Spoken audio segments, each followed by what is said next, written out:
jemaat yang dikasihi Tuhan. Bersyukur boleh menyapa lagi kita di dalam program GKM Menyapa edisi hari ini. Saudaraku yang dikasihi Tuhan, kita seringkali mendengar satu kalimat yang banyak sekali kita dengar di mana-mana. Banyak orang selalu berkata, Allah tetap memelihara.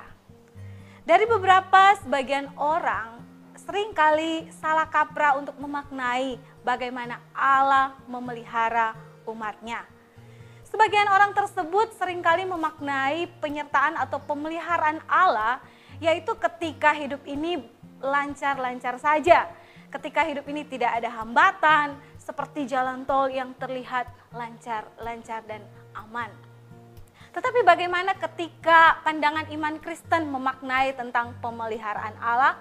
Mari kita melihat satu kisah dari bangsa Israel ketika mereka yang disebut adalah umat Tuhan yang sangat dikasihi Allah. Tetapi mengapa mereka harus mengalami hal-hal sulit dalam kehidupan mereka?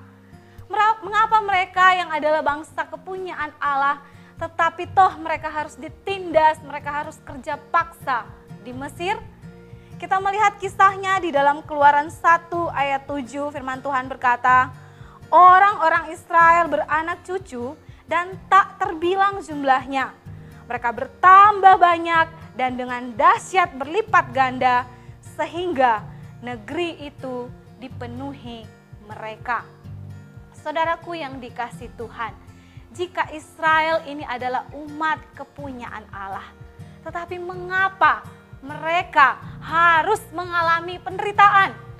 Kalau Allah memelihara, mengapa mereka harus menghadapi tantangan rodi atau kerja paksa yang sungguh tentunya membuat mereka menderita?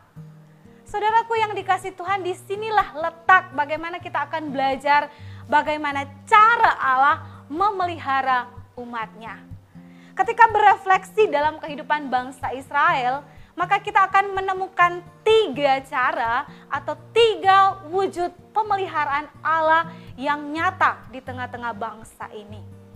Pertama, kita boleh menyaksikan kalau kita membaca secara lengkap firman Tuhan dari Keluaran 1 ayat 1 sampai dengan ayat yang ke-22 ini. Di sini sangat jelas pertama wujud pemeliharaan Allah itu terbukti ketika Allah membuat bangsa Israel itu bertambah banyak jumlah penduduk mereka.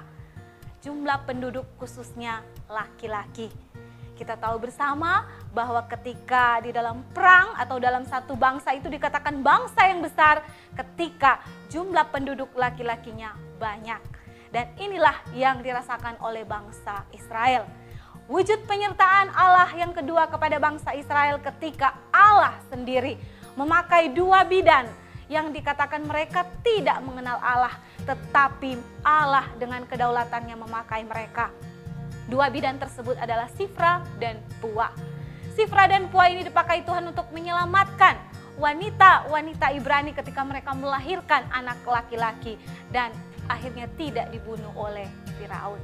Dan yang ketiga adalah cara Allah memelihara umatnya ketika Allah sendiri memanggil, memilih Musa untuk menjadi pemimpin bangsa Israel, mengeluarkan bangsa Israel dari tanah perbudakan.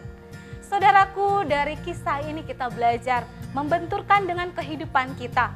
Mungkin kita pun merasa apakah Allah masih memelihara kehidupan kita? Tetapi kita harus berani percaya bahwa cara Allah memelihara kita memang seringkali kita tidak pahami.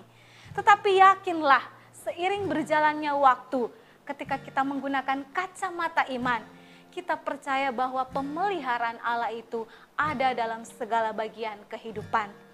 Baik saat susah suka, di saat kita mungkin berbahagia, di saat kita dilanda berbagai pergumulan, yakinlah Allah tetap setia memelihara kehidupan kita. Kiranya Tuhan menolong kita menjalani perjalanan hidup bersama dengan Tuhan. Amin.